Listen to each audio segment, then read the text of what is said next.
Welcome to Daily Scripture Reading. I do not own the rights to this music. Judges chapter 8. This is the King James Version. And the men of Ephraim said unto him, Why hast thou served us thus, that thou callest us not, when thou wentest to fight with the Midianites? And they did chide with him sharply. And he said unto them, What have I done now in comparison of you? Is not the gleaning of the grapes of Ephraim better than the vintage of Abiezer? God hath delivered into your hands the princes of Midian, Oreb and Zeb, and what was I able to do in comparison of you? Then their anger was abated toward him, when he had said that. And Gideon came to Jordan, and passed over, he and the 300 men that were with him, faint, yet pursuing them. And he said unto the men of Succoth, Give, I pray you, loaves of bread unto the people that follow me, for they be faint, and I am pursuing after Zebah and Zalmunna, kings of Midian.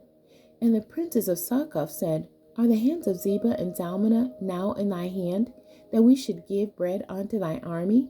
And Gideon said, Therefore, when the Lord hath delivered Zebah and Zalmunna into my hand, then I will tear your flesh with the thorns of the wilderness and with briars. And he went up thence to Penuel, and spake unto them likewise. And the men of Penuel answered him as the men of Succoth had answered him. And he spake also unto the men of Penuel, saying, When I come again in peace, I will break down this tower. Now Zebah and Zalmunna were in Karkor, and their hosts with them, about 15,000 men, all that were left of all the hosts of the children of the east. For there fell 120,000 men that drew sword. And Gideon went up by the way of them that dwelt in tents on the east of Nobah, and Jogbehah, and smote the host, for the host was secure. And when Zebah and Zalmunna fled, he pursued after them, and took the 2 kings of Midian, Zebah and Zalmunna, and discomfited all the host. And Gideon the son of Joash returned from battle before the sun was up, and caught a young man of the men of Succoth, and inquired of him.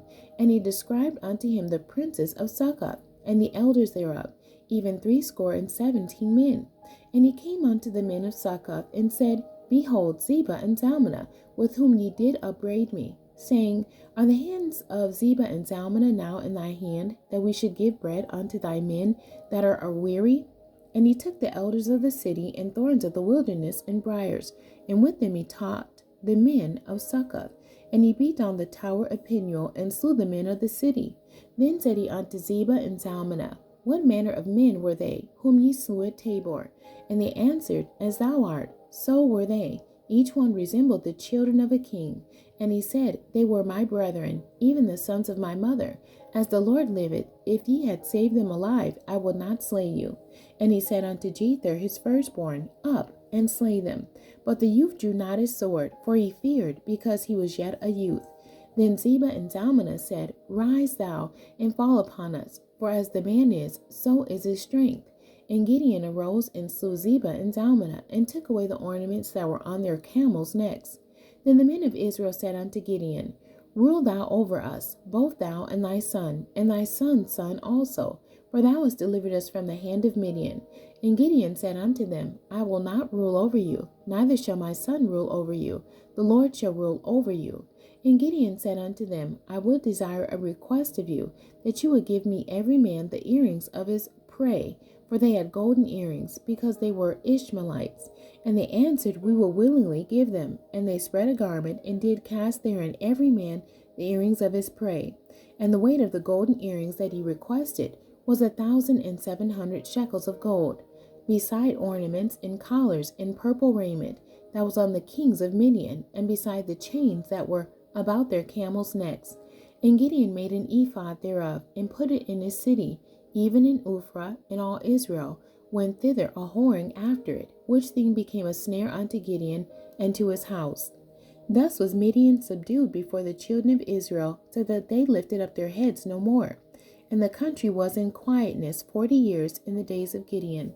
And Jerubbaal the son of Joash went and dwelt in his own house. And Gideon had 70 sons of his body begotten, for he had many wives. And his concubine that was in Shechem, she also bare him a son, whose name he called Abimelech. And Gideon the son of Joash died in a good old age, and was buried in the sepulchre of Joash his father, in Ophrah of the Abiezrites. And it came to pass, as soon as Gideon was dead, that the children of Israel turned again and went a whoring after Balaam, and made Baal-berith their god.